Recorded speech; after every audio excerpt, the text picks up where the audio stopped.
Okay, what was one particular concept that was covered last week?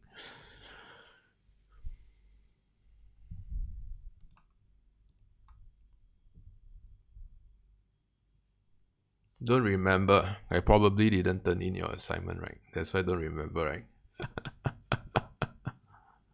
What else? Who else? Hey, mind if you all put it to everyone mode for the time for now. Okay, yeah, okay, everyone can see who typed what. Thanks, Alex and Raj and Nat. Okay, do me a favor. Okay, put to everyone mode.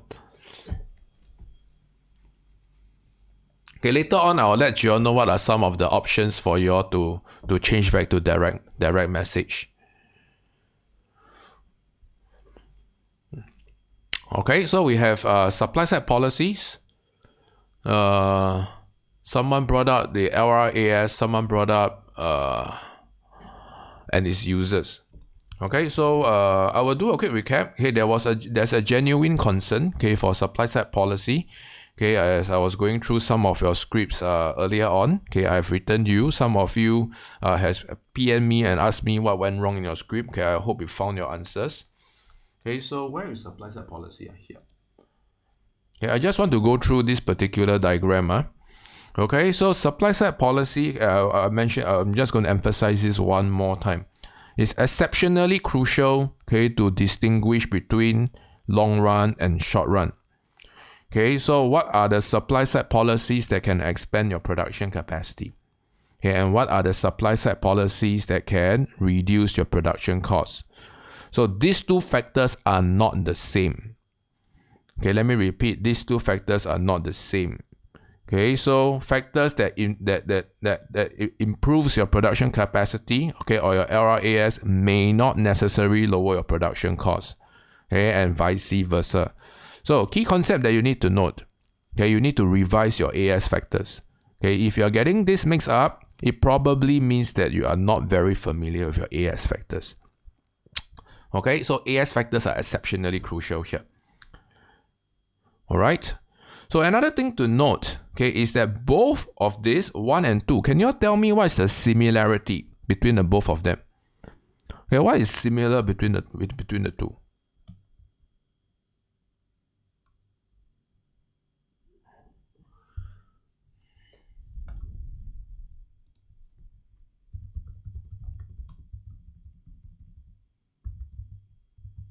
How are they similar?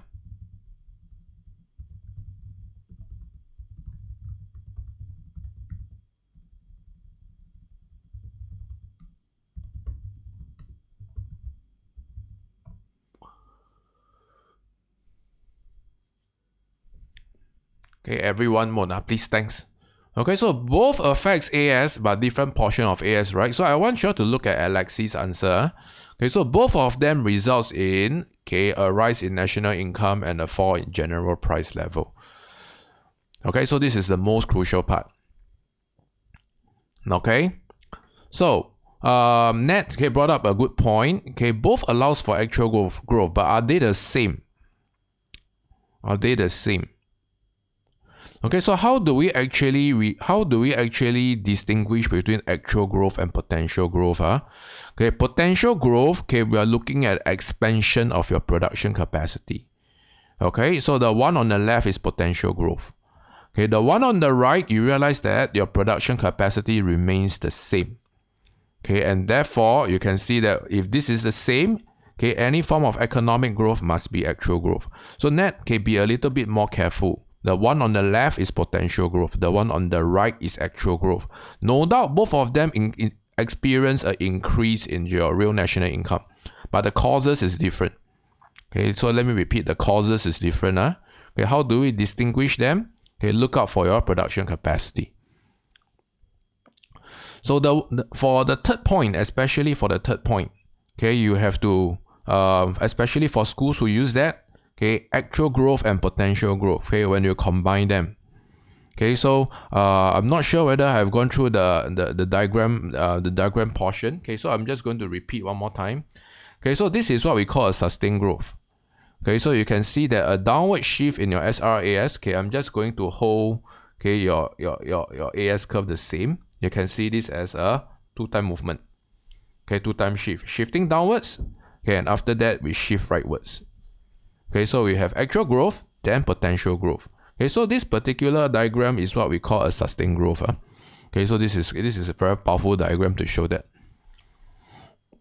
Alright, okay, and I just want to bring all your attention, okay, to I don't think I covered the differentiation between fiscal policy and supply side for this class. I'm not sure, I can't recall. Some of the students I really can't recall. So I just quickly touch on this. Okay, how do we differentiate fiscal policy and supply side policy? Okay, so this is the number one misconception. Alright, so we have government spending on education. Right? Is this fiscal or supply side? Have I gone through this? Have not? How to differentiate fiscal and supply side? Have? So now, okay, let's go through this thought activity. Okay, how do we distinguish fiscal and supply side? So is this fiscal or supply side? Or don't know? Or both? Government spending on education.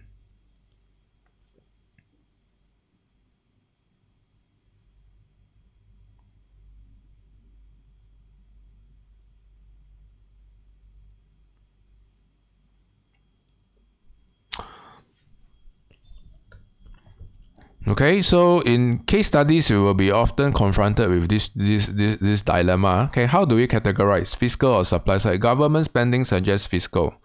Okay, education, okay, or anything that improves your quality, quantity, okay, productivity will be supply side. Okay, so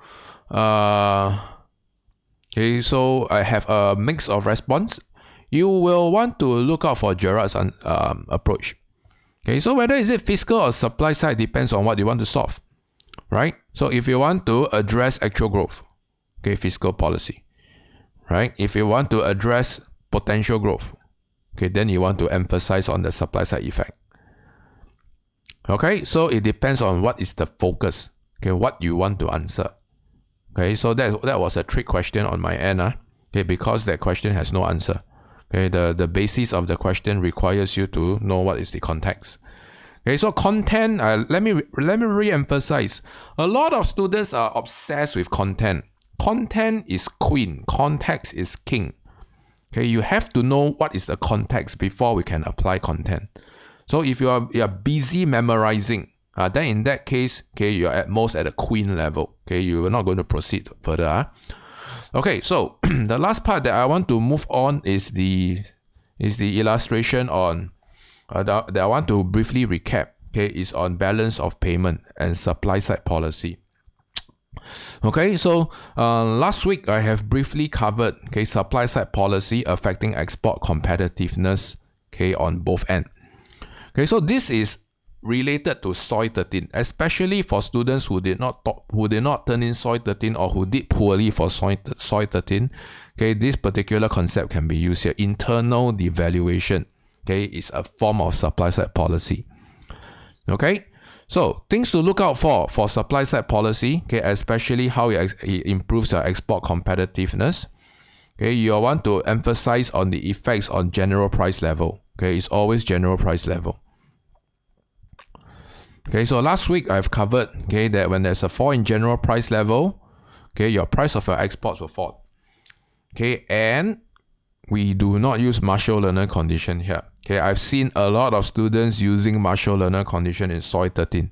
Can you all tell me why Marshall-Lerner condition shouldn't be used? Why?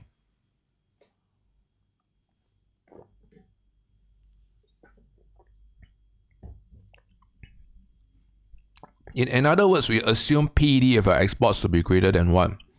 Okay, not Marshall-Lerner condition. So why is this so? So the worst outcome that you can make is not to use any form of assumption. So now, okay, when you use Marshall-Lerner condition, you want to relate this to exchange rate explanations, like what Sripa has mentioned. Otherwise, there is no basis for Marshall-Lerner condition. Is there any change in exchange rate? No, right? This is domestic price, right? Okay, so in order to justify that your export revenue goes up, right now we can only see export volume going up. Okay, QDD going up, right? So if you want your export revenue to go up, we have to see how much your volume, okay, increases. Is it more or less than proportion? That's why we use your PD if your exports to be greater than 1. So if right now, if you're not understanding what I'm saying, it means that something is not quite adding up in your elasticity concept. Okay, your first year topic. Okay, so this is what I would suggest you to check, okay, your content. Okay, so this is the most important part. Okay, so the secondary route you can look out for is how to relate to imports.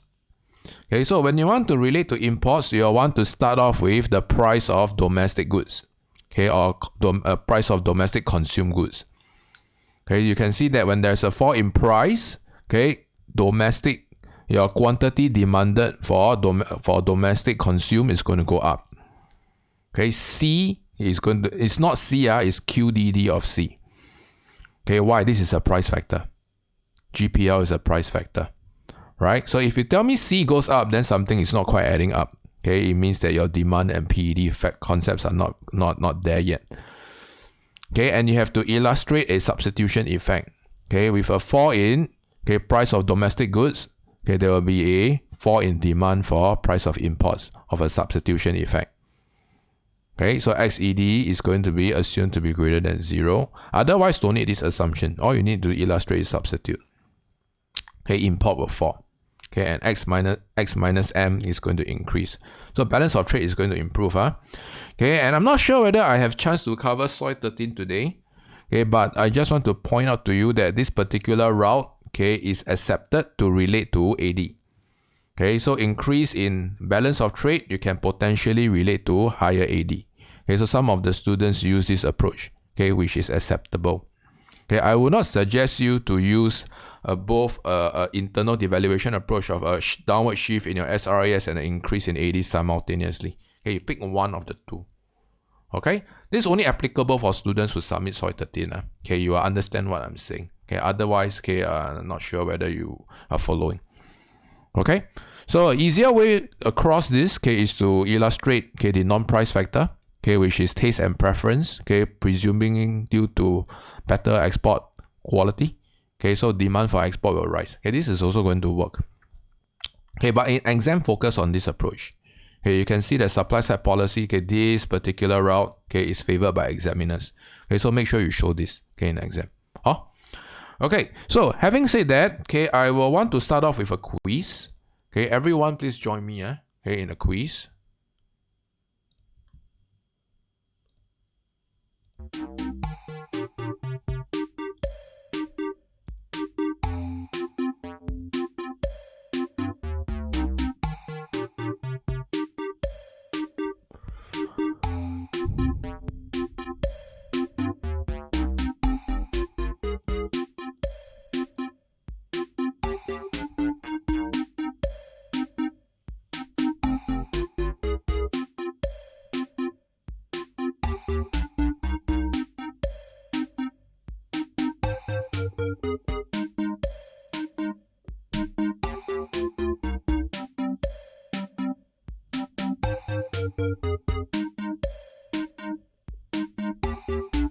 One more.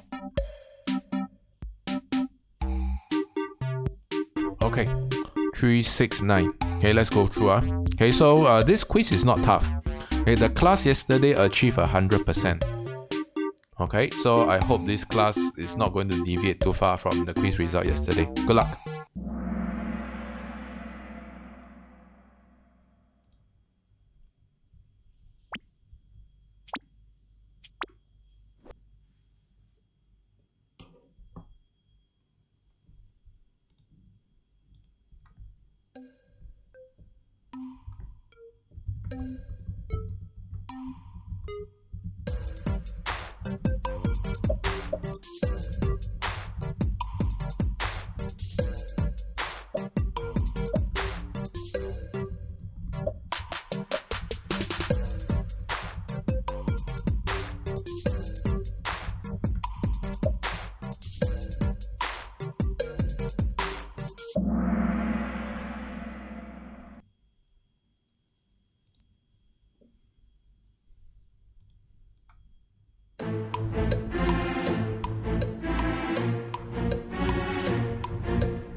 I'm so sorry, did I block some of the options? I did, right? Did I? I forgot to toggle. I thought it was a standard sharing mode. So sorry, so sorry. Hey, if I'm ever blocking, let me know.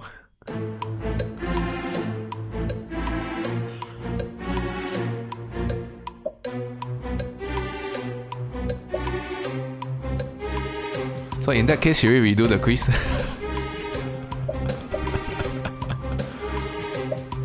Yeah, redo lah.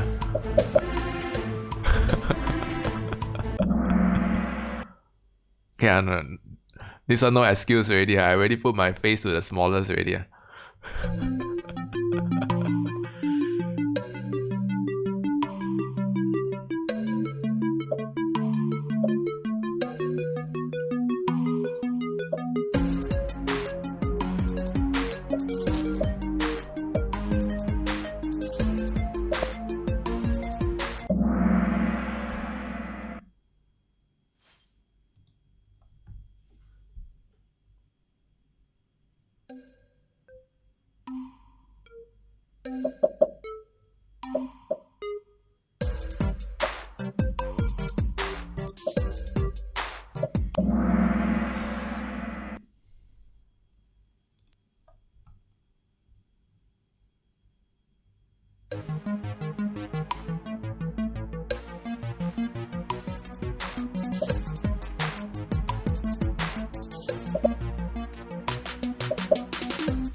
Okay, well done, well done. I'm so sorry that I blocked some of the options. Okay, so nonetheless, okay, I still genuinely think that there's some things to work on. Okay, especially for the last few questions. Yeah. View summary. Okay, view full report. And let's go through some of the erroneous questions. 74% is not difficult. Yeah. Okay, so we have a few full answers. Okay, let's see. First question. Okay, to encourage. Okay, so we only have question 4 and question 9 to skip. Okay, so to encourage people to work, the government reduces income tax rate. Okay, what policy is used? Okay, this is a combination of fiscal and supply side. Fiscal is easier to see, okay, but the effects on supply side is not very apparent. So you can see that when you reduce income tax rate, okay, this is going to promote higher labor productivity. Because, okay, there will be, okay, lesser taxable income that's going to be paid. Okay, so workers are going to work harder. Okay, so this is two-pronged approach. What's the best example of supply side policy? Okay, you can see that the blue and the yellow options are accepted. The yellow option is to build schools, okay, to increase labor productivity. Okay, the one in blue is similar to what we have seen earlier. Okay, when you cut income tax, okay, the short run effects is to promote higher AD. The long run effects is to promote higher labor productivity. Yeah, so these two are accepted. What is an example of supply side policy? Okay, I'm not sure who chose what. Okay, but there's only one correct option. Okay, I'm going to presume this is the one that I blocked. Okay, but yes, if you look at the rest by elimination, they cannot be supply side, right? Okay, the first option is a trade policy. We haven't learned that yet. Second one is a monetary. Third one is indirect tax. Okay, this is going to increase your production cost. Okay, it's not a supply side policy. Okay, a supply side policy should reduce your production cost. Okay, if I'm looking at the SR side. Well, the only option is D lah. Oh, that I'm blocking. I hope that's the one that I block. Okay, this one everyone got right. Okay, a government decides to borrow to finance its extra spending. Okay, so you can see that A is the correct answer. Okay, when they borrow to spend, okay, G goes up. Okay, training schemes, okay, it's going to raise labor productivity in the long run. Okay, so it's a combination of both. Okay, so which policy is most likely to allow developed economies to meet all its macroeconomic objectives? So I haven't covered this. Okay, but this concept is related to conflict of goals. So you realize that supply side policy, okay, is one of the most exemplary policy that does not necessitate a conflict, right? So demand side policies will result in a conflict somehow or other. Okay, so I'll cover this in a future topic. What is not a supply side measure? Okay, so you can see that the rest are mainly supply side, with the yellow option is interest rate. Okay, or monetary policy. What would be considered as a supply side measure? Okay, so you can see that reducing of fiscal debt. Okay, this is austerity measure or related to demand side. Open market sales of security is a monetary policy. Imposition of tariff of imported goods is a trade policy or protectionism. So a law to alter power of trade unions. How is this a supply side policy? Okay, you can actually see that when you weakened the power of trade unions, okay, their ability to conduct what? Okay, wage bargaining will be weakened. Okay, when they have a weakened power to conduct wage bargaining, okay, your production cost is going to fall, labor production cost. Okay, so your SRAS is going to shift downwards.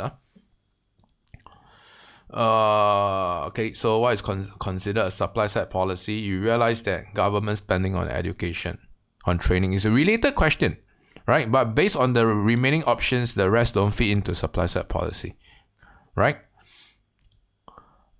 And I'm still surprised. Just now I just went through, right? Okay, everything should be correct. Okay, so fall in price of exports. Okay, making exports more price competitive overseas. Fall in price of domestic goods, making them more competitive locally.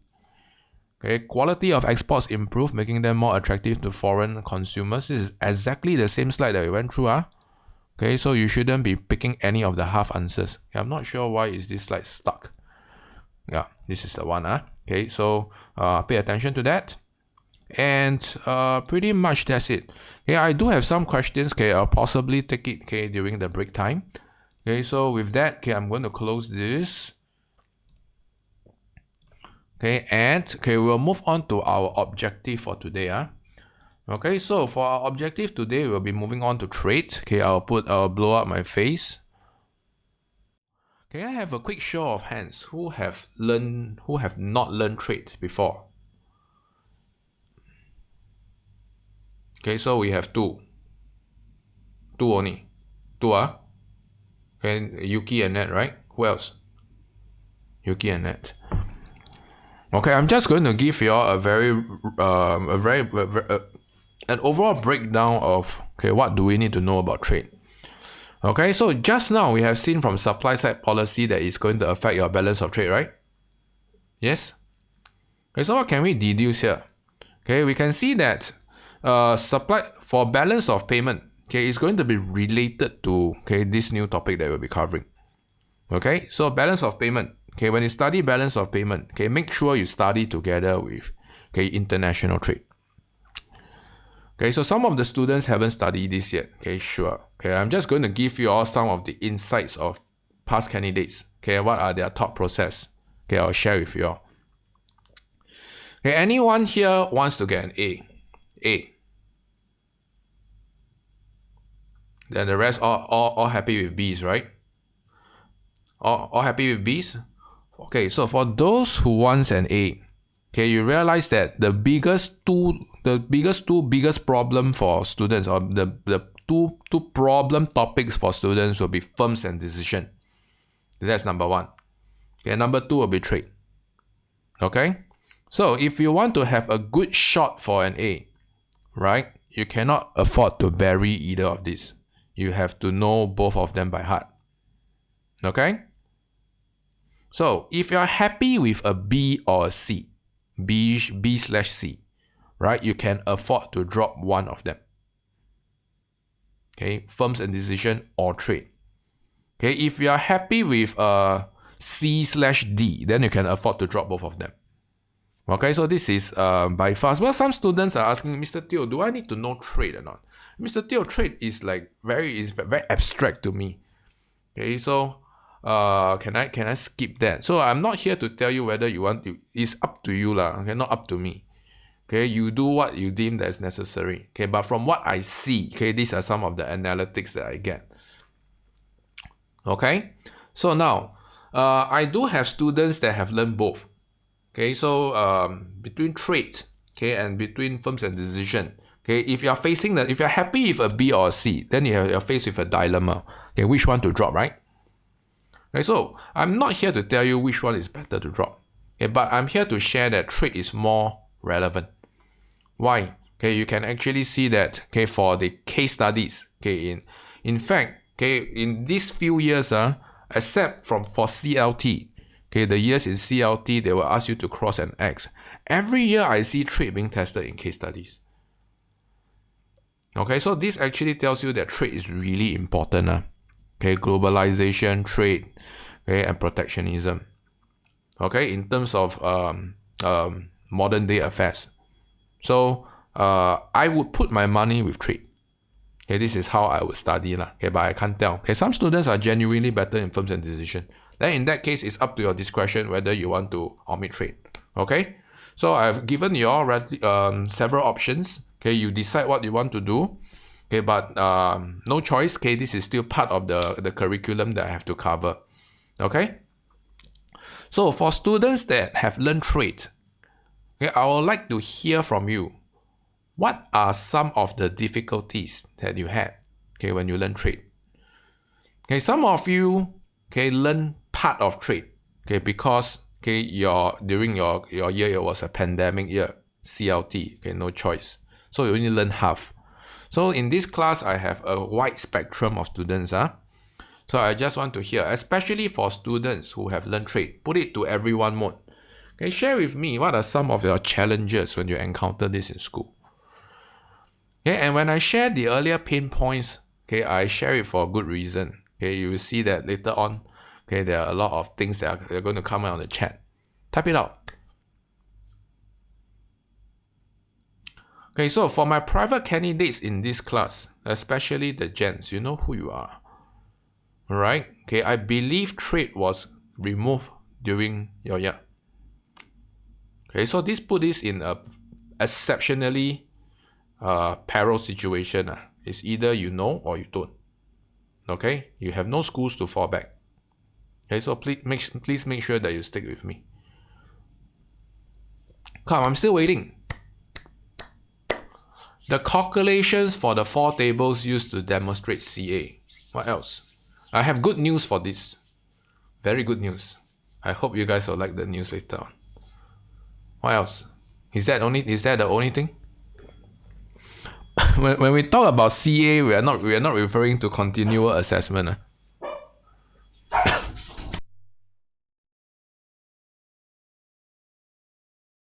I'm so sorry. Did you hear my dog? Yeah, it was captured by the mic. I'm not sure why she's so upset. Okay, so this is the only concern that I have, sure. Okay, then in that case, I will address towards that. Okay, I do know some of the students have already completed the syllabus. Okay, so I also like to hear from you, right? So in that case, okay, are there any particular challenges in protectionism, okay, patterns of trade, okay, or globalization?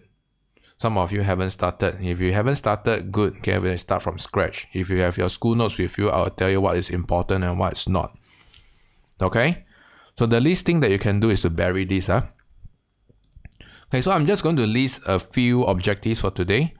So the good news is today there's no practice question. Alright, and the reason I will share with you in a short while why is there no practice question. Okay? So definitions, key assumptions, okay, of theory of comparative advantage. So today we'll be going through a concept called theory of comparative advantage. Okay, so I'm going to show you, okay, how are we going to illustrate theory of comparative advantage or the basis of trade. Okay, so through diagrams, through tables approach, to be more specific, table illustration. Understand is sufficient. I put this for a good reason. Okay, PPC. Okay, concepts of terms of trade. Okay, 6 and 7, I'll go through them in depth. Okay, factors or sources of comparative advantages. Okay, limitations of comparative advantage and exam. And what is going to be coming up for exam. Okay, so today I will be starting with a brand new topic and a brand new lingo. Okay, it's perfectly common that you get lost. Okay, but okay, like I've mentioned, try to stick with me. Okay, especially for my science students, you will have a genuine advantage over my art students because later I will use numbers to explain. Okay, it's only through numbers then you will understand, right? But I'm also going to point out that there are some changes in the recent exam direction that numbers are also becoming less and less important because they realize that art students are unfairly penalized. Okay, so having said that, okay, I will begin an introduction of what is trade first. Everyone with your book, page 122. Okay, sorry, this is not the correct one.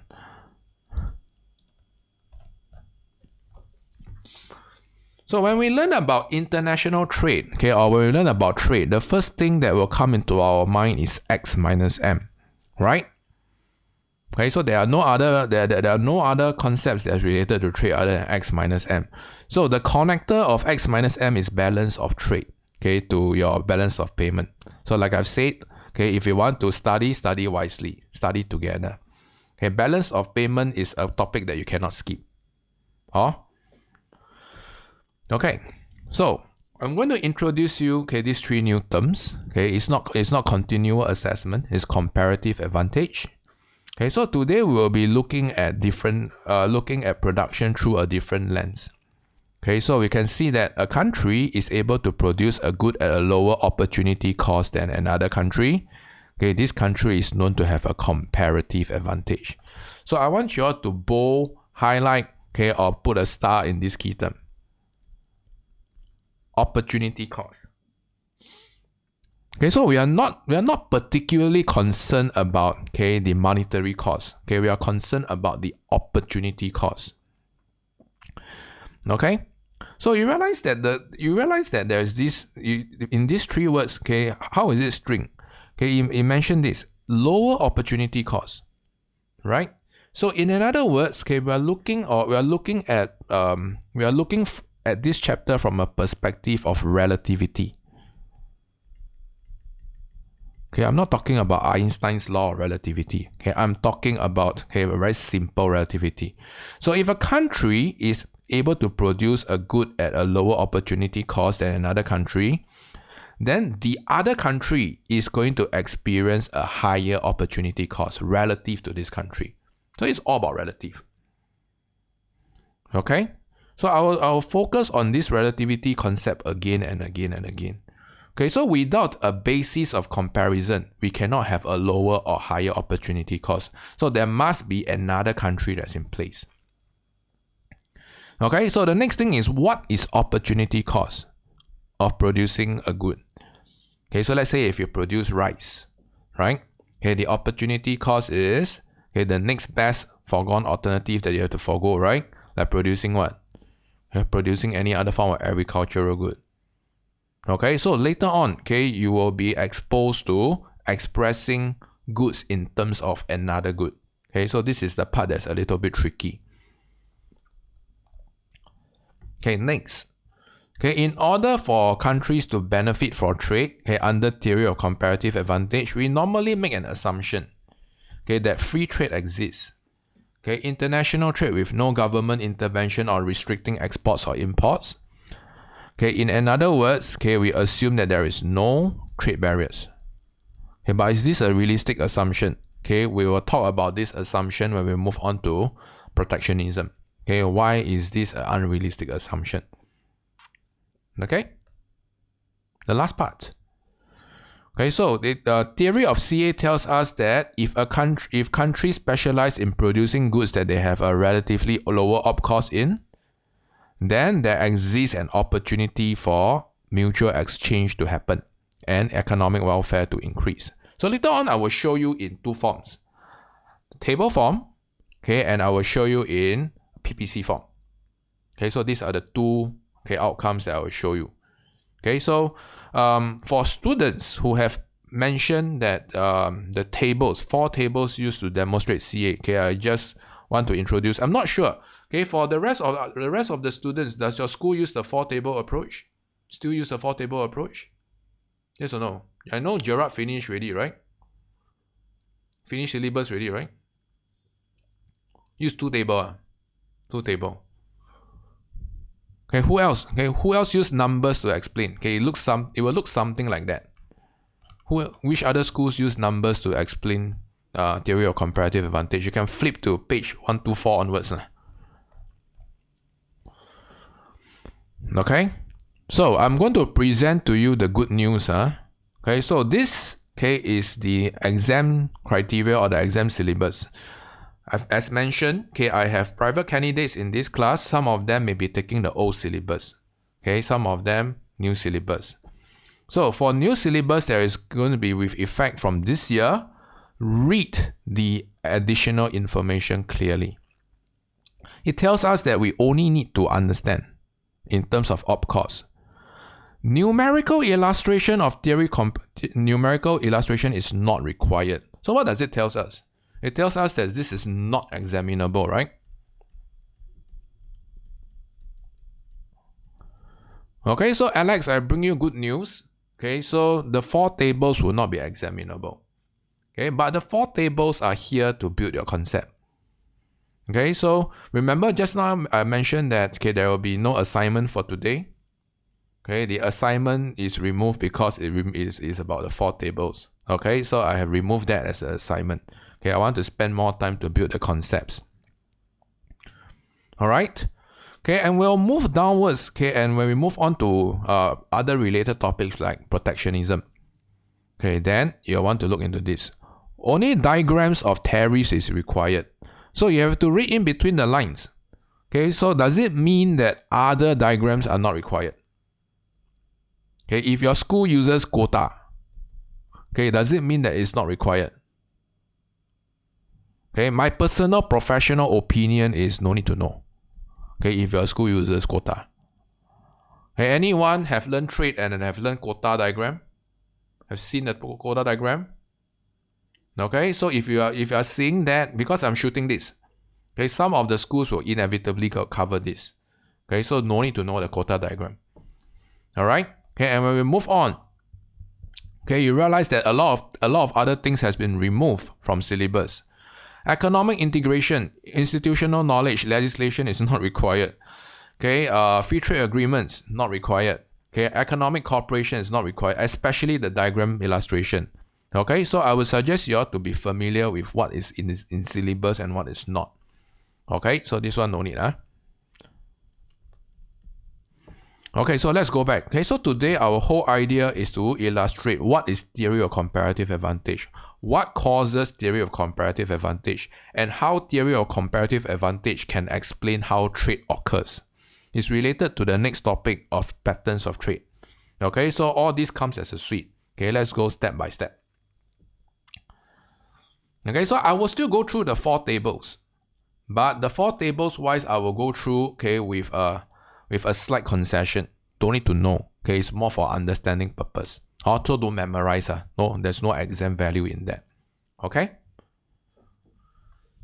So remember, okay, the just now whatever that I've shown you, the exam criteria, okay, the only specified numbers are not important, right? In other words, anything that is not numerical values are going to be important, yes? So, what are things that are going to be important? Key assumptions are going to be important. Okay, what kind of assumptions do we need, okay, for your theory of CA to happen? Okay, I'll give you an acronym, 2 Metro. 2 Metro. No need to memorize, just understand them will be good enough. So let's start off with the 2 first. Okay, so in order to understand, okay, the assumption for theory of CA to happen, you will need a particular useful concept in your first year. It's called your PPC. Anybody, okay, please type it out. Okay, this one I don't want to embarrass you. You put direct message to me. What is PPC? I don't embarrass you. Okay, I want to see what is PPC. Still remember, don't ask Google, don't ask ChatGPT. Type it out now. Okay, in 5 seconds. 5, 4, 3, 2, 1. Okay, so see, when I say don't embarrass y'all, okay, y'all come up with all sorts of funny reasons. Okay, so PPC stands for what? Production Possibility Curve. And now you read your own answer. Then you can see, you can tally. Okay, so production possibility curve. So you need this particular concept. Why? Okay, because if you learn PPC, okay, you will know that the PPC is what shape. Does anybody know what's the shape of PPC? 5, 4, 3, 2, 1. Okay, for those who use the C word, good try. Okay, but it's not the correct C word. Right, I'm looking out for a concave. Okay, so you realize that your PPC word is bow outwards or concave. Why is it bowing outwards? Why is it concave? So I strongly suggest all of you, okay, to recap on your first year topic. Okay, the first lesson 1. Okay, that is the foundation for the diagram approach for today. Otherwise, you won't understand. Okay. So I'm going to assume that all of you have some form of PPC knowledge. Otherwise, good luck to you. So number 1, okay, you're going to assume that this is a 2 good economy and 2 countries. That's why we have 2. 2 countries producing 2 kinds of goods. Okay, and important, okay, they have divided their resources equally among these 2 goods. Meaning to say, okay, if the goods that we are going to use are wheat and cloth, okay, so 50% of their resources will be channeled to wheat production. 50 will be on cloth production, equal. Clear? Next. Okay, you can see that I'm just going to go downwards, Okay, I'm going to go through 1 and 5 together because they are related. What does perfect mobility of resources tells us? Okay, perfect mobility of resources tells us that, okay, resources used to produce wheat, okay, can be perfectly transferable to produce cloth. Okay, so what does it imply? Okay, it implies that your opportunity cost to produce both of the good will be constant. Okay, because you won't incur a penalty. So remember just now I've mentioned that your PPC curve is a concave in your first year. Why is it concave? It's concave because of increasing opportunity cost. So now we are relaxing the assumption of this. Okay, we are assuming that perfect mobility, constant opportunity cost. Okay, so later on you will see how it looks like in the diagram. So if you don't understand what I'm saying, okay, recap on your first year topic, okay, in the LMS. So these are some of the other few assumptions. Okay, this second assumption assumes that there is no unemployment, all resources are fully deployed, no transport costs. Okay, this is a fairly good assumption, right? Okay, and no trade and currency restriction. In other words, there is no trade barriers. Okay, so in order for comparative advantage to happen, in order for trade to occur, using theory of CA to explain, okay, these are the full suite of assumptions to make. Okay, later on, we'll see how the assumptions turn out to be. Okay. Okay, so now, okay, everyone, okay, I will need your attention. So these are the 4 tables that I will be showing. Okay, but these are the 4 tables that will have a lesser emphasis, okay, as compared to the earlier syllabus. Okay, so first of all, okay, let us look at, okay, how are we going to express what 2 countries produce what. When we look horizontally, okay, we can see that this is a 2 good economy, right? Wheat, cloth. When we look vertically, we see 2 countries, US, China. Alright? And the respective cell here represents the amount of wheat and cloth each country can produce. Okay, assuming that resources are divided equally, okay, between the 2 countries to produce wheat and cloth. Okay? So things that you observe down here, okay, this is what we call production before specialization. Okay, what does it mean? Okay, it means that later on I will show you in a short while, okay, what happens when a particular country focuses in a particular production. Okay? So things that you want to observe. Number 1, United States is a clear winner in both production in terms of absolute numbers. That we agree? Right? So if we were to look from, okay, a one country perspective, then in that case, okay, there might be probably no basis of trade because United States is self-sufficient, right? But we can't tell for the same for China, okay, if they were to produce or consume 5 units of wheat and 10 units of cloth. Okay, so some countries, okay, will probably benefit from trade more than the other, right? So we can see the United States, if we were to look at the absolute numbers, it has an absolute advantage in both production, right? But if you were to put into perspective of China, and later on, okay, when we use theory of comparative advantage, okay, when we tally the opportunity cost, we will see that there is a basis of trade. Okay?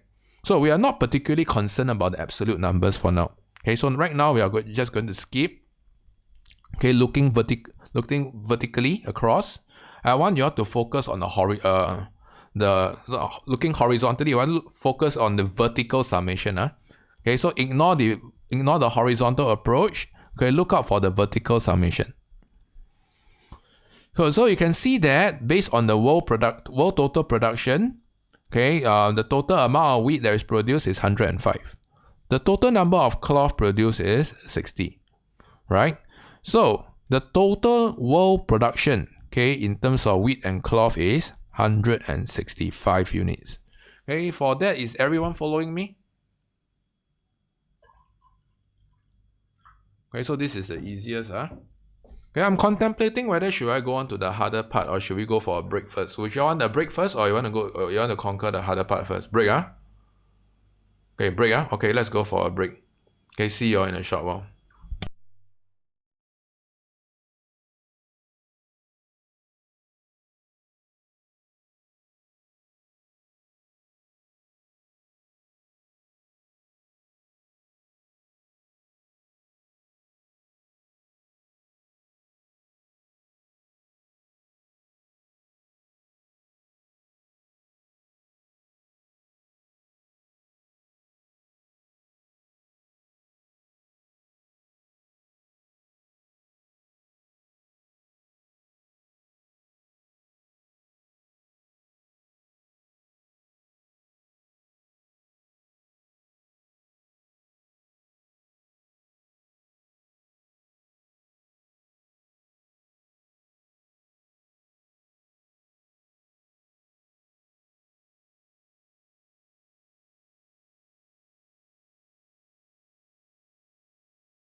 Alright, everyone, once you're back, okay, you can turn on your camera.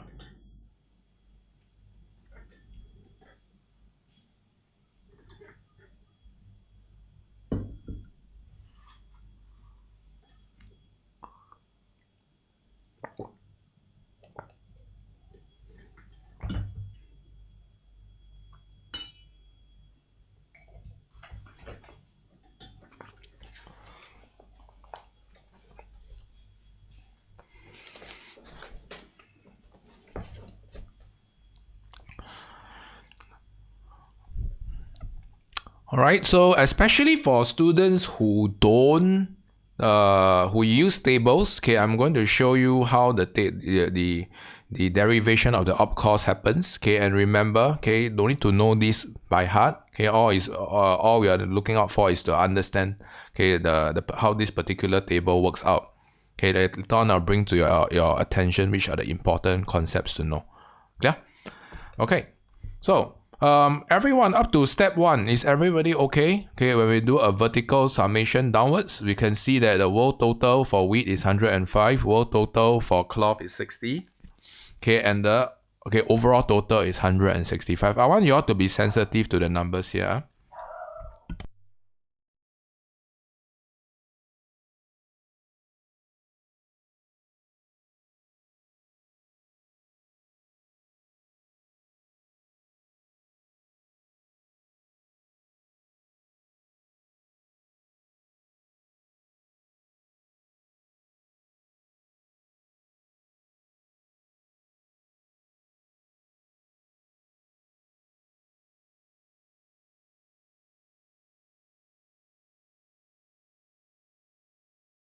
Apologies, very sorry. Okay, Spadin is having some issues. I'm not sure why. Did y'all hear the barking just now? It was very loud and it sort of get me tilted, but I hope I'm coming back soon. Okay, so step 1, we are done with the world total. So we are going to move on to the more important step 2. Okay, opportunity cost. Okay, so how are we going to determine the opportunity cost of production? Okay, so first of all, we have to be comfortable in expressing, okay, wheat in terms of cloth and cloth in terms of wheat. So how do we get this all in written illustrations? Okay, I'm going to show you how to derive this mathematically. Okay, so first of all, let's go back upwards. Okay, so now we are going to express wheat in terms of cloth, right? So if you're going to express wheat in terms of cloth, okay, we can see that the combination of wheat and cloth production for United States is 100 wheat and 50 cloth. We can express them in terms of ratio like that. Okay, is that correct? Okay, that's what United States is currently producing, right? So in order to determine the opportunity cost, okay, we'll want to see what is 1 wheat in terms of cloth. So if you were to divide 100 throughout, okay, it will be 50 over 100 equals to half cloth. Okay, so in other words, okay, 1 wheat is, the opportunity cost to produce 1 wheat is to sacrifice half a unit of cloth. Okay, so this is how we are going to obtain this, numerically.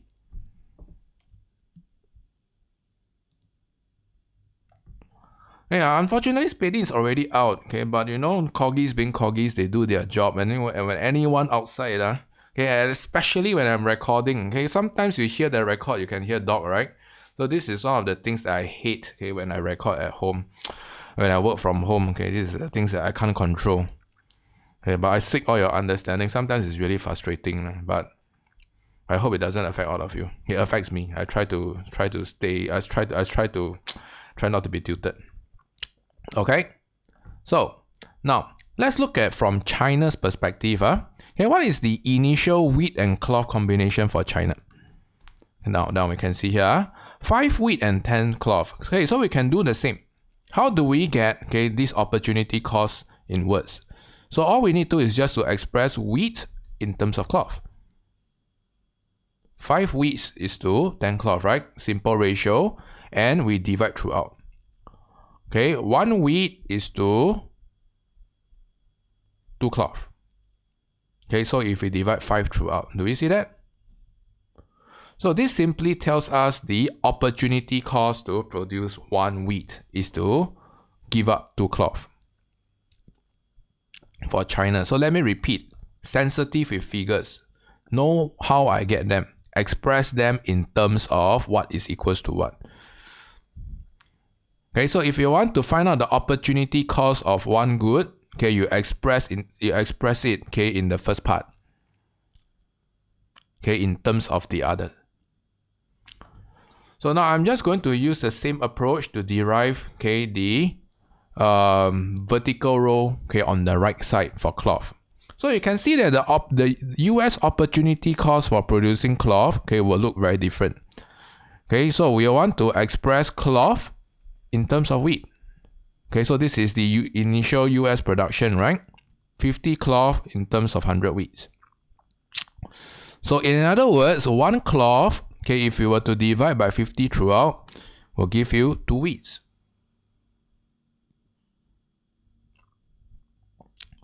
Okay, so we'll go through the same thought process again. For China, if you want to find out the opportunity cost for producing cloth, okay, what they have to forsake, we'll express cloth in terms of wheat again. Then cloth is to 5 wheat. And if you were to divide throughout, 1 cloth is equals to half a unit of wheat. So up to now, you can see that, okay, we are focusing on the vertical part, okay, look up downwards. Okay, you can see that different countries exhibit different opportunity costs in particular production. So now, can you all tell me, okay, which country has a comparative advantage in wheat production? Type it out. Remember, what does theory of comparative advantage tells us? It tells us whichever country that has a lower opportunity cost of production, right? So if I want to find out which country has a comparative advantage in wheat production, then I want to see what is the amount of cloth they have to forsake, right? So in other words, which country has a lower cloth to be forsaken when they produce wheat? This is what I'm asking. Okay, if you are lost up to now, okay, then you probably want to come back. Okay, so you can see that the United States, when they produce wheat, okay, I'm just focusing on this particular column.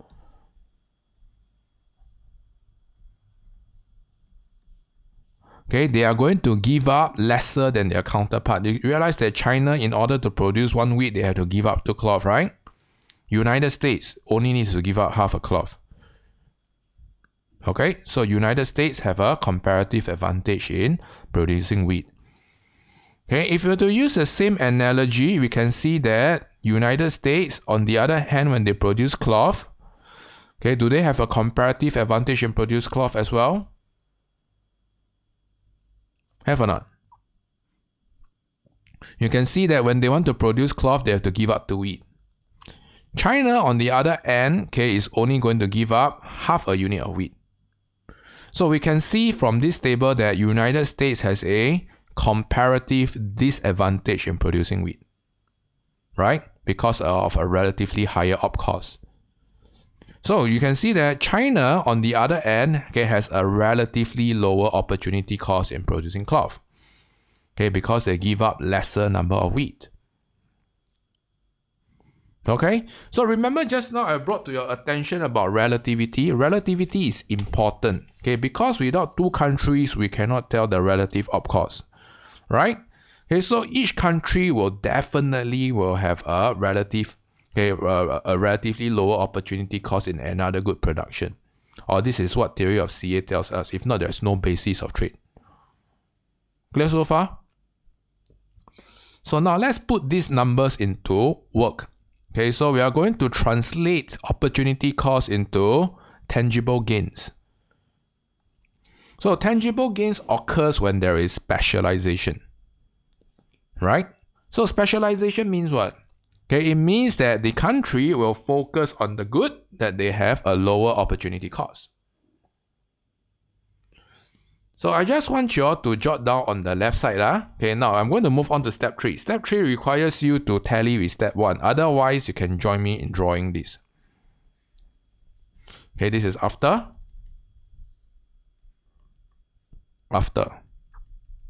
Okay, you can write down the values before here.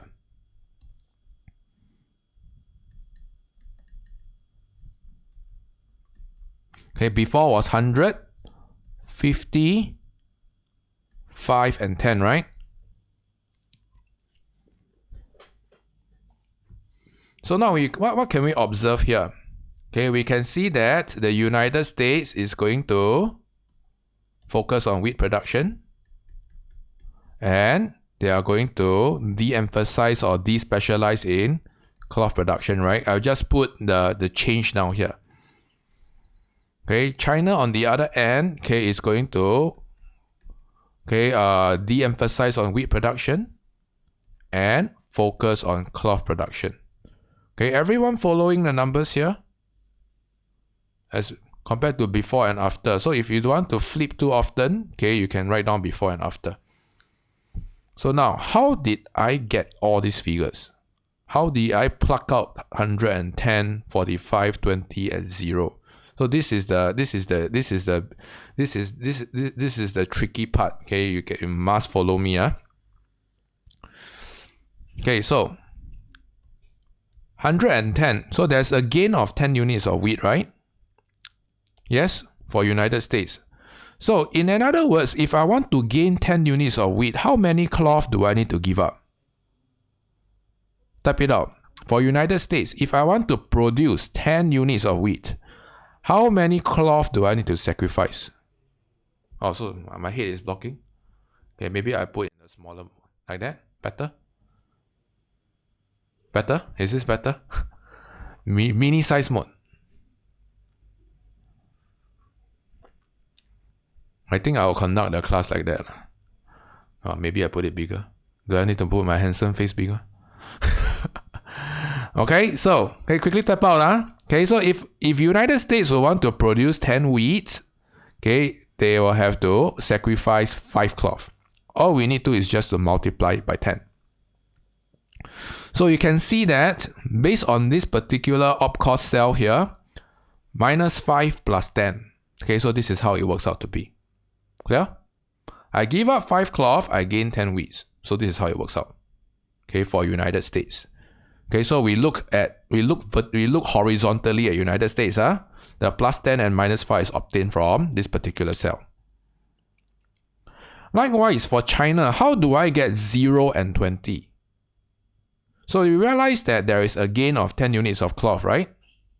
We use the same approach. Okay, for China to produce 10 units of cloth, they have to give up, multiply by 10, right? 5 wheat. Okay, so you can see minus 5 plus 10 works out to be like that. So when countries focus on the good that they have a lower opportunity cost, this is where the miracle happens. Okay, so I want you all to do a vertical summation on your word total. Okay, what do you see here? Okay, your word total now becomes 175, right? Okay, how is it compared to before? Before was 165. So is it a good deal? Not bad, right? But tell me what's missing here. What's missing here? What could be better?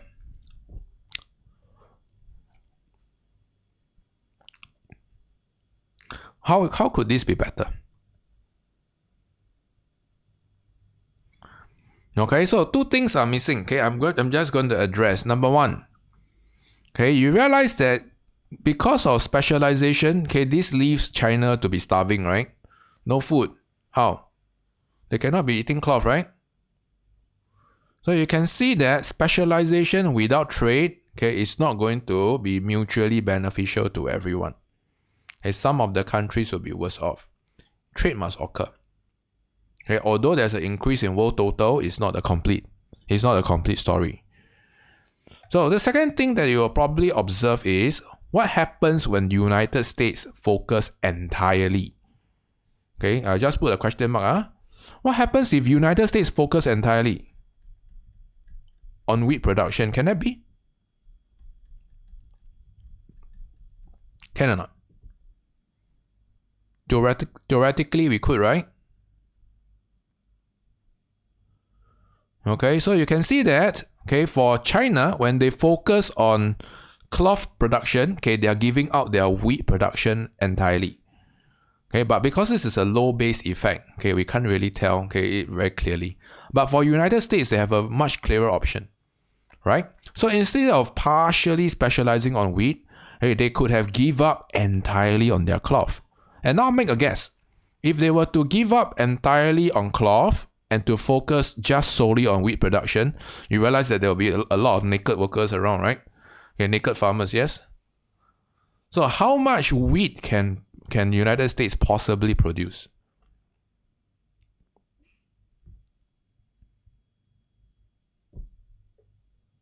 What's the maximum amount of wheat, okay, that the United States can produce? Does anybody know? Okay, so far I have only gone through the cells that are, okay, of low opportunity cost. I'm going to showcase how to use the cells that are of higher opportunity cost or comparative disadvantage. Now let's look at United States. United States, okay, tells us that they have a comparative disadvantage in producing cloth. Right? To produce one cloth, you have to give up 2 wheats. Now, okay, another way to interpret this is to sacrifice one cloth, you gain 2 wheats. Okay, this is another way to interpret this. Right? It should work the same. Right? So if United States were to sacrifice 50 cloth, okay, so theoretically they can gain 100 wheat, right? So in case of why people are asking, okay, or how to derive the value that Raj has actually obtained. Okay, so if you were to sacrifice your initial 50 cloth, you can gain 100 wheat. Okay, so 100 initial plus 100 that you gain will be a max of 200. So you can see that the world total will be significantly better or higher, okay, if United States, okay, were to focus entirely on wheat. Okay, so I'll leave it to you whether you want to use full specialization or partial specialization. Actually, it doesn't make much a difference. Okay, the whole idea is to show that world total goes up. Okay? Now, step 4. Okay, step 4 is the most important part. Step 4 has a few assumptions. Okay, so what is the few assumptions that we need to do? Okay, so first of all, okay, let's plug the figures of step 3 here. Okay, so remember they partial specialize. Okay, so I'm just going to put after and after. Right? Okay, so let's plug in the figures from step 3. Before and before.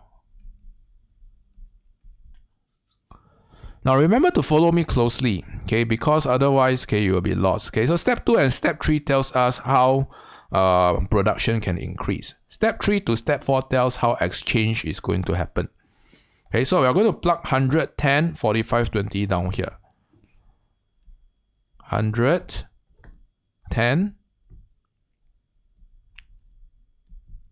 110, 0, 45, and 20. Okay, so this was on step 3, right? Now I want you all to observe the change. Minus 10, plus 10, plus 10, minus 10. Do you see that? So what is the assumption here?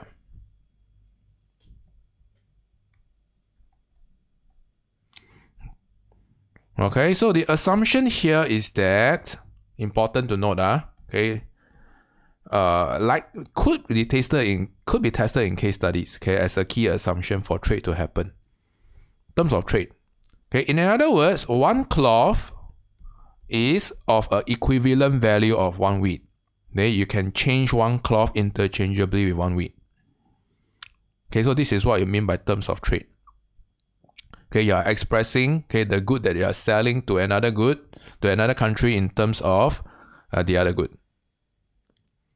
So you can see that because of a terms of trade of 1:1, okay, you can see that okay, the United States, it doesn't matter where you start.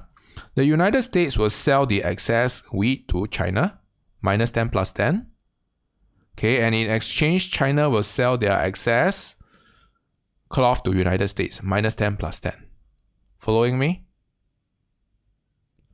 So things that we see here, okay, countries are significantly better off as compared to the initial 165. You see that? So is trade a good deal? Good or not? When countries specialize in what they do, okay, and they engage in trade, you can see that world total is higher. Okay, and countries are better off. Later on, I'll show you in a PPC. Okay, so you can see that, okay, if you were to compare with table 1, table 1, okay, look out for table 1. You can see that China experienced a increase in, okay, initially it was 510, right? So you can see that China, okay, experienced an increase in 5 units of wheat. Okay, and United States increased of 5 units of cloth down here as a result of trade. So this is something quite magical, right? Okay, because they focus on one of the particular production and they engage in exchange, okay, the world total is higher. Both countries are mutually beneficial or happier. Now, things to note. Okay, how did I pluck out the terms of trade? Okay, the terms of trade. Okay, so there's a key assumption. The terms of trade must be expressed between the two opportunity costs in order to benefit the countries. So what do I mean by that? Okay, so we can see that if we want trade to be beneficial, okay, I'll just put here. Okay, I want you all to focus on your op cost again. Okay, so one wheat must be in between these two opportunity costs of product. So your terms of trade must be in between here. Anything higher or anything lower, okay, it will not be favorable. I'll show you in numbers what happens. Okay, likewise for one cloth, okay, it has to be in between the higher and the lower case of the wheat production, right? So you can see that half unit of wheat and 2 units of wheat, right? So if we were to pluck out the terms of trade of 1:1, okay, it just so happened that, okay, it falls in between, okay, the existing opportunity cost. Okay, so this condition must be satisfied. Okay, or what we call a favorable terms of trade. Now, okay, I'm going to go through a more drastic scenario. What happens when your terms of trade is unfavorable? In other words, okay, this is a key assumption. I just want to show this to illustrate to you the importance of terms of trade. Okay, it has came out in an exam a couple of years back, okay, in a case study, short answer question. Okay, so now, let's assume this. When one cloth can consume 5 wheat, right, we can see that if it clearly falls out of the terms of trade. Agreed? Oh, it clearly falls out of the higher case of the second condition. Okay, the opportunity cost, it falls out of the opportunity cost range, right? Anything above 2 wheats, okay, is not favorable in terms of trade. So now let's consider this. 1 cloth and 5 wheat. So I just want you all to build a table, okay, quickly with me below here. US, China,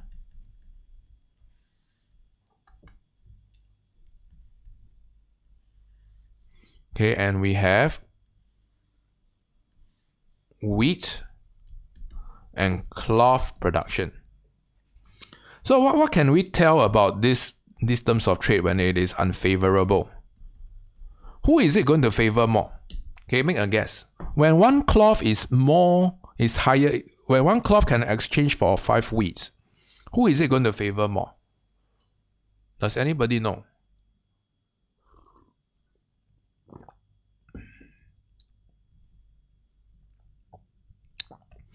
Okay, so when when one cloth is going to be worth 5 wheats, we can say that cloth is more valuable than wheat, right? So it's going to favor the country that focuses in cloth production.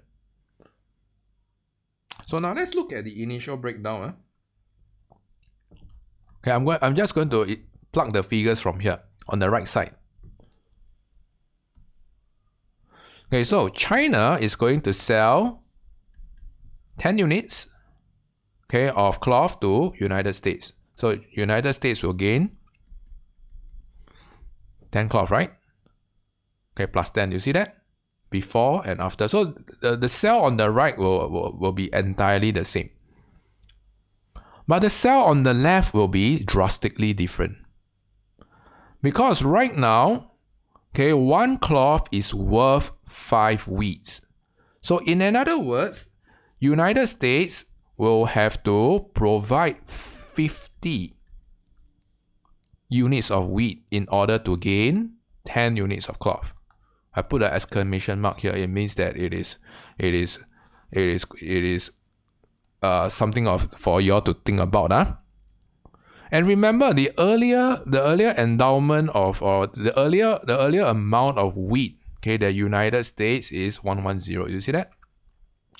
Now, if they were to provide China with 50 units of wheat, they will be left with 60 units of wheat themselves. Okay, 60 plus 50 must sum up to 110.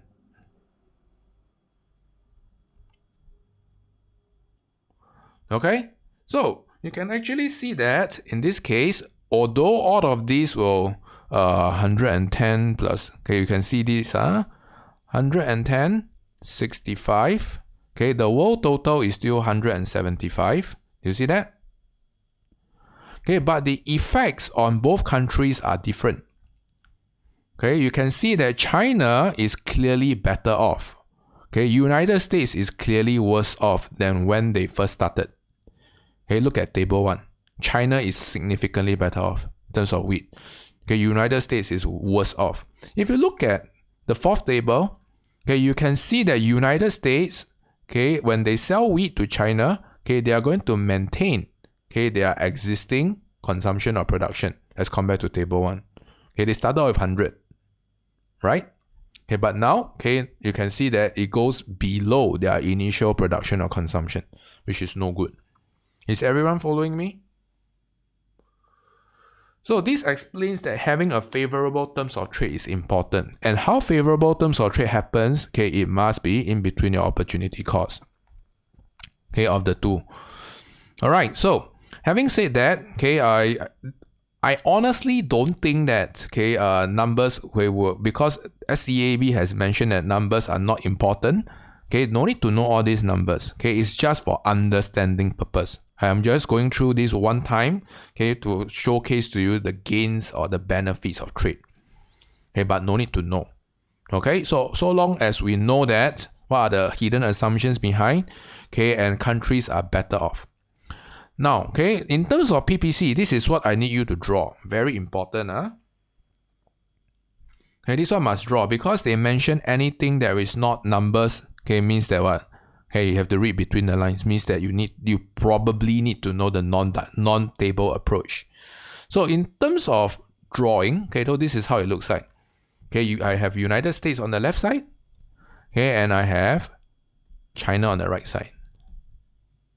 Okay, so how are we going to illustrate this? Okay, can I put my face back to full already? Can Okay, I don't think I'll be blocking any more things. So first of all, okay, we are going to show the PPC approach. Okay, for the PPC for United States, okay, we have to find what? Okay, what is the maximum, okay, amount of wheat that they can produce? And what is the maximum amount of cloth that they can produce? Okay, so the maximum amount of wheat they can produce is they have to forsake all cloth, right? And the maximum amount of cloth they have to produce is to forsake all wheat. So coincidentally, we have derived the earlier figure. In order to produce all wheat, okay, the maximum attainable is 200. We did this earlier on, right? Okay, and can anybody tell me, okay, what is the maximum attainable cloth that United States can produce?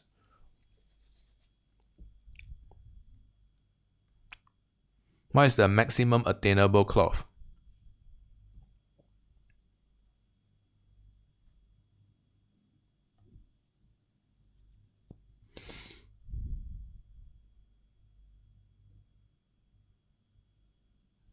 Okay, likewise, you can look at this. So this particular cell tells us the comparative advantage of United States. To produce 1 extra unit of wheat, we sacrifice half a unit of cloth. Okay, if we were to strike this through, okay, we can change this. To sacrifice 1 unit of wheat, you gain half a unit of cloth, right? So in order to find out the maximum amount of cloth that they can produce, you sacrifice all your wheat, right? Okay, so your maximum amount of wheat is how much? 100, right? Okay, so your initial production is 50. So if you were to sacrifice entirely, okay, sacrifice 100 units of wheat, we will gain 50 units of cloth. So the gain of cloth plus your existing cloth production will give you 100. And so this is how we deduce the PPC for before and after. Not before and after. Okay, the maximum attainable production of wheat and cloth. Okay, so remember, okay, this is PPC. Okay, but this PPC is a bit special. It assumes perfect mobility, constant opportunity cost. So instead of a bowl shape, your PPC will look something like that. Okay, constant. Okay, and you can see that United States is producing somewhere here right now, in between 100 and 50, right? So this is currently. Is everyone following me? So this is the PPC, or the combinations of wheat and cloth production they can produce. Okay, we need 2 points, okay, in order to draw a straight line. Okay, and this is the current combination, 150. Now, where is United States right now after trade? Okay, I want you all to focus on table 4. Okay, table 4 tells us that, okay, after trade, it will be 155.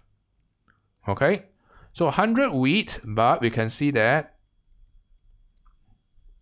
55 cloth. So you can see that United States, this is where they are after trade. Okay, the rate X. So in other words, trade allows United States to consume beyond their PPC. You all see that? Okay, quite amazing, right?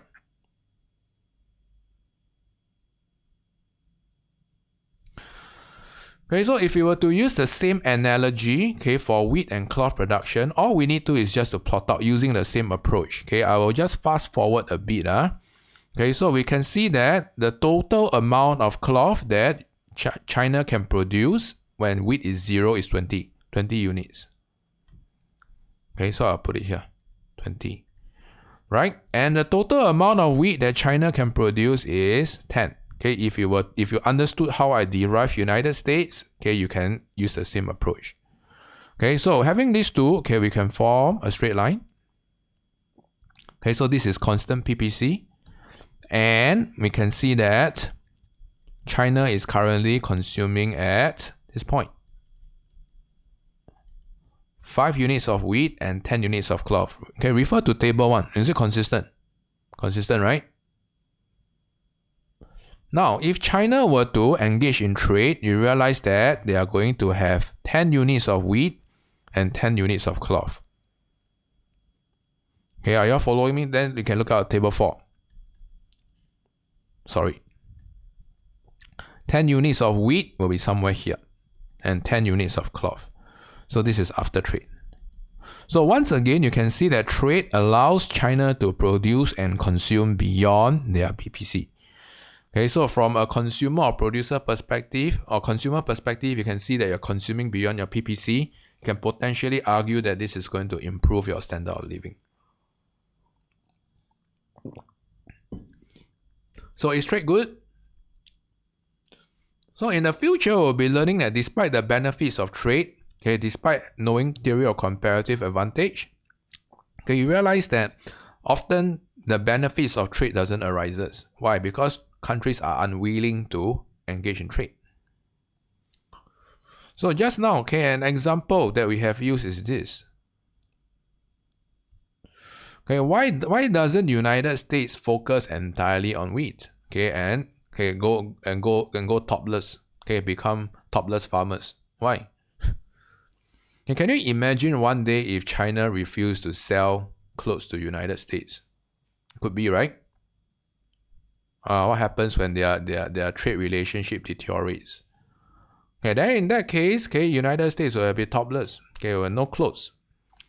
Right? And can you imagine one day if United States refuse to sell food to China? Then in that case, there'll be famine in China, right? Okay, so in this case, we realize that partial specialization is a more is a more sound approach than total specialization. And so countries don't specialize for a full reason, because of strategic reasons, right? Despite from the gains of trade, they are often scared. What happens if their trading partners pull off a prank on them? Then in that case, they'll be worse off. Okay. So, I've gone through the concepts of terms of trade earlier on. Terms of trade, is expressing your exports in terms of import. You can look out for expressing in give me a second. Import in terms of exports. Okay. So I'm going to move on to the next part, which is the first page. This one. So this is important. I want to spend the remaining 10 minutes to talk about this. Sources of comparative advantage. So what are sources of comparative advantage? It simply means how does comparative advantage arises. Why would one country have a lower op cost than the other? So I want you to focus on these 4 factors. Focus on 1, 2, and 4. So given the change in exam syllabus, remember, lesser emphasis on numbers means what? Higher emphasis on factors and words. So this will be one of the shiny stars in the new syllabus. So in other words, you're supposed to explain why comparative advantage arises. So I'll give you the most important one. The one that is going to be the most important is item 2, factor endowment. Factor endowment. What does factor endowment tells us? Remember, we'll be using this term very often, especially when we talk about trade. This term has to come up. So in order to understand this concept, we have to break it down. Factor means what? Factor of production, right? Endowment means what? How is your factor of the breakdown of your factor of endowment? Your breakdown of your factor of production, right? So in other words, FOP tells us that we have to be concerned about what?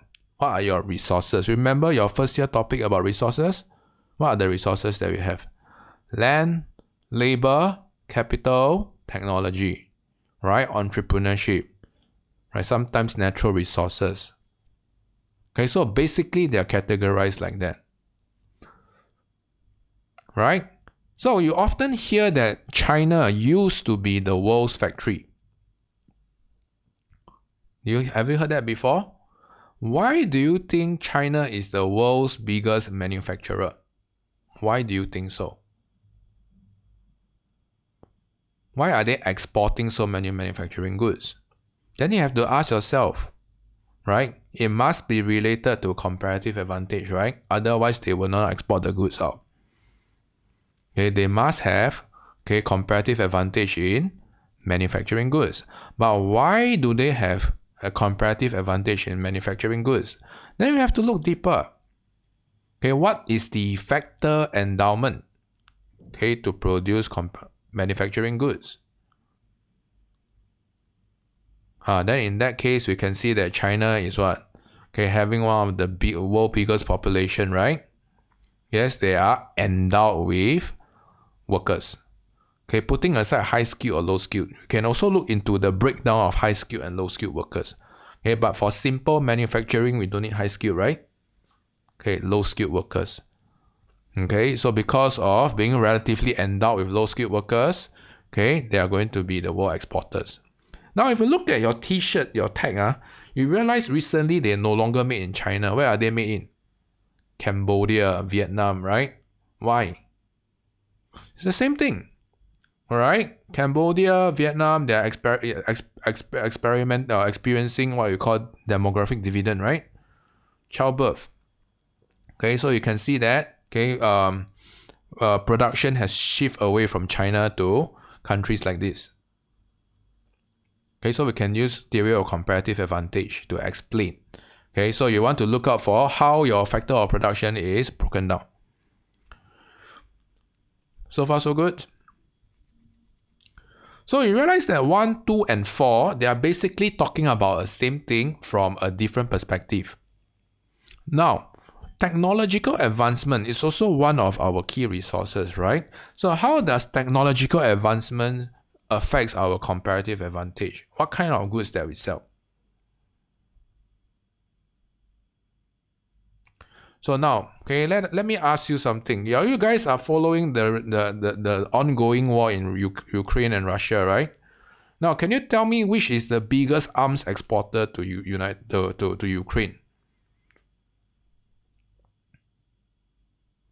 Which is the biggest arms exporter to Ukraine? Or which country is selling firearms to Ukraine? Now, tell me, why is United States, okay, exporting firearms to Ukraine? Why is it not Italy? Why is it not Spain? Why is it not Singapore? Why?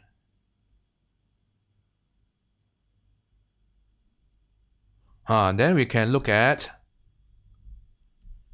this. Okay, the amount of warfare technological advancement that United States have is unparalleled, right? Okay, who else can build fighter jets better than United States? Probably no other countries. Alright, so the amount of technological advancement in terms of firearms, in terms of airplane building, is going to be accumulated with United States. Then you can see that. So far, so good. Okay, so we want to look from the perspective of what causes the United States to be the top arms exporter. Not because of benefits. Okay, we want to look out for why. Why is the reason? Right? So the reason why United States is going to shine as a top arms exporter because the rest of the countries, probably are not as good as United States, right? Okay, so United States are selling fighter planes. Then you realize that Germany is selling what? Tanks. Right? Germans are known to build very good tanks, right? Yes? Then you can see here. Okay, probably the German technology for tanks is so much more advanced, better than United States. Right? United States tanks are probably less better than German tanks in terms of technology. Or that at least that's what I know from World War II, right? Yes? Alright, the last one, tells us that your comparative advantage, is not stagnant. It refuses or it rejects stagnancy. Okay, so dynamic comparative advantage tells us that your comparative advantage can change over time. Right? Okay, so and in other words, when there is resource depletion, it means that what? This country, which is heavy in resource using resources or oil to produce goods and services, may experience a comparative disadvantage. So resources that are depleting and not replenishable, countries will have to be concerned about this. Their comparative advantage can shift over time. Likewise, comparative advantage can also be strengthened over time. Right? So what are some of the examples that we have? I don't think most of you have your school notes.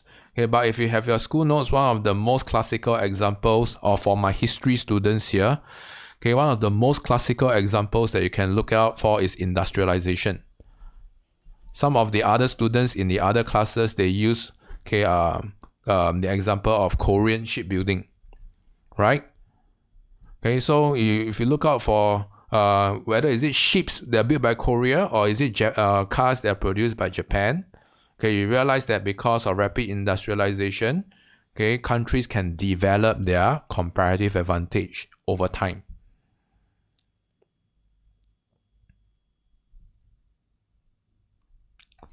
Alright, so focus on D, I, and D. Only when you have nothing to talk about, maybe you can consider economies of scale. Alright, so economies of scale requires you to de-emphasize on the illustration of cost, okay, and focus on opportunity cost.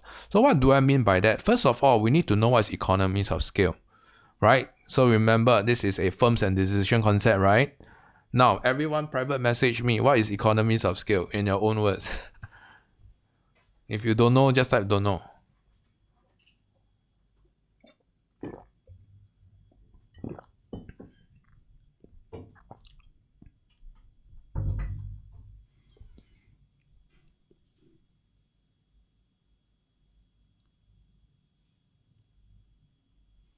Hey, don't remember. Okay, so you can see that economies of scale is the fall in your average cost when your output goes up. Okay, it is a umbrella shape, LRAC. Alright, so like I've said, okay, when these two concepts are used quite, or rather, the economies of scale in the future, you'll see this happening again, okay, under trade. Okay, so refer to firms and decision, okay, the LRAC that you see. Okay, so not LRAS, LRAC, long run average cost. So, okay, one of the illustrations to illustrate economies of scale, okay, we can actually borrow some concepts. You realize that specialization, right? You see this specialization? Okay, so specialization happens to be, okay, one of your technical economies of scale. Okay, it simply means that, for instance, okay, when workers, okay, specialize in a particular goods and service, okay, they can reap economies of scale. Why? Okay, they are going to lower your average cost. Okay, and your quantity is going to go up. And you can see that at the same time, because of specialization, at the same time, you can see that this deepens the skill set of workers. Okay, and this allows accumulation of skilled workers. Okay, remember, okay, if you want to tie in, okay, if you want to tie in your this to your resources, remember just FOP, right? Okay, you can see that when you have an accumulation of skilled workers, okay, your factor endowment will change, right? So you're going to develop a comparative advantage in the production of the particular good. I'm so sorry, but my head is blocking. Okay, so you want to focus on, okay, on relating one of the factor of economies of scale, okay, and how this affect your factor endowment. Okay, so the factor endowment is this, okay, workers, okay, high skilled workers. Okay, or the skill sets of your workers get deepened. Okay. So having said that, okay, I will wrap up with the last part. Okay, the last part tells us limitation of theory of comparative advantage. You realize that this is one of the chapters that I really scrutinize the book, right? You never seen Mr. Teo really use the book so inside out, right? Yes? Okay, so this is really important, okay, especially the first page. So, limitations of theory of comparative advantage, don't memorize. Okay, understand how did it arise. Okay, how did it arise comes from key assumptions. Okay, it occurs when key assumption starts failing. Number one, is it necessarily true that there are two countries and two goods only? Not true, right? Number two, are resources perfectly mobile? Is whatever that's going to be producing wheat perfectly transferable to produce cloth? We don't know. Okay, unlikely. Going to be a bowl shape. Number three, okay, what happens when there is unemployment? Number four and number five, transport costs and restriction. Transport costs being free, you sure or not? Right. Okay, if transport cost is free, then whatever sashimi that you ship from Japan to Singapore should be at cost price, right? Okay, do you actually see that the price that you get in Japan is so much cheaper? Why? Because of air freight cost, right? Okay, so transport cost cannot be. Okay, and when transport cost is prohibitively costly, okay, this can inhibit trade. Okay, so trade and currency restrictions tells us what? It tells us that there is no trade barriers. Okay, but in reality, trade barriers are everywhere, visible or invisible. Okay, depends on how you actually detect them. Okay, so in other words, theory of comparative advantage is the basis of trade. Okay, it provides us with an alternate perspective of why trade occurs. Okay, but it's not a perfect explanation. Okay, so if you forget whatever that I'm saying so far, focus on CA, sources of CA. Okay, and highlight this term, factor endowment. Factor endowment is what you have, okay, as your resources. Okay, and generally what you have, you can also look at what you don't have. What you don't have will be your comparative disadvantage. Right? So look at a cup. Okay, a cup can be half filled or half empty. Okay, so what perspective you take?